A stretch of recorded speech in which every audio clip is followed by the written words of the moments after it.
Pelaku yang habisi tauke kerupuk di Palembang, sakit hati minta pekerjaan malah diusir.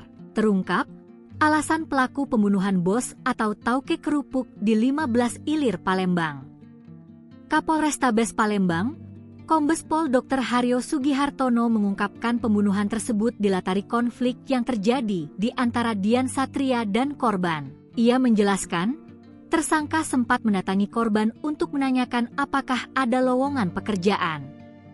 Namun bukannya mendapat jawaban yang baik, korban malah seolah meremehkan korban. Bahkan korban diusir. Hal itulah yang membuat pelaku merasa kesal dan emosi. Ucapan korban yang menyuruh pelaku jauh-jauh saat menolak permintaan kerja disebut sebagai pemantik utama emosi pelaku, hingga akhirnya terjadi aksi pembunuhan. Dian Satria diamankan tim gabungan Jatanras Polda Sumsel dan Polrestabes Palembang saat berusaha melarikan diri ke Bandung.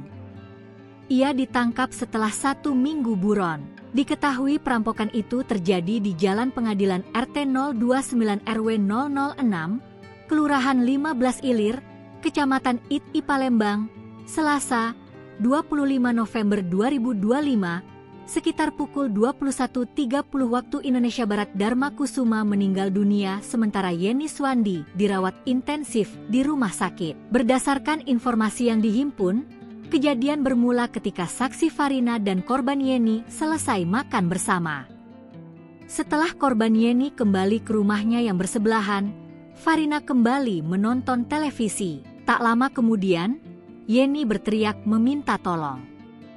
Farina yang langsung menghampiri menemukan Yeni bersimbah darah di bagian leher dan melihat 1 orang pelaku berada di lokasi. Pelaku kemudian mengancam Farina menggunakan senjata api dan meminta uang. Dalam kondisi terancam, Farina menyerahkan dompet berisi 3 juta rupiah. Pelaku juga sempat menggeledah lantai 2 rumah tersebut. Pada saat yang sama, Farina, Halim, dan anak Yeni berlari menyelamatkan diri dan mengunci diri di dalam kamar sambil menghubungi Susanto, anggota keluarga lainnya. Mendapat kabar tersebut, Susanto dan Yeni Kawi segera menuju lokasi. Susanto segera membawa korban ke RS Caritas untuk mendapatkan penanganan medis.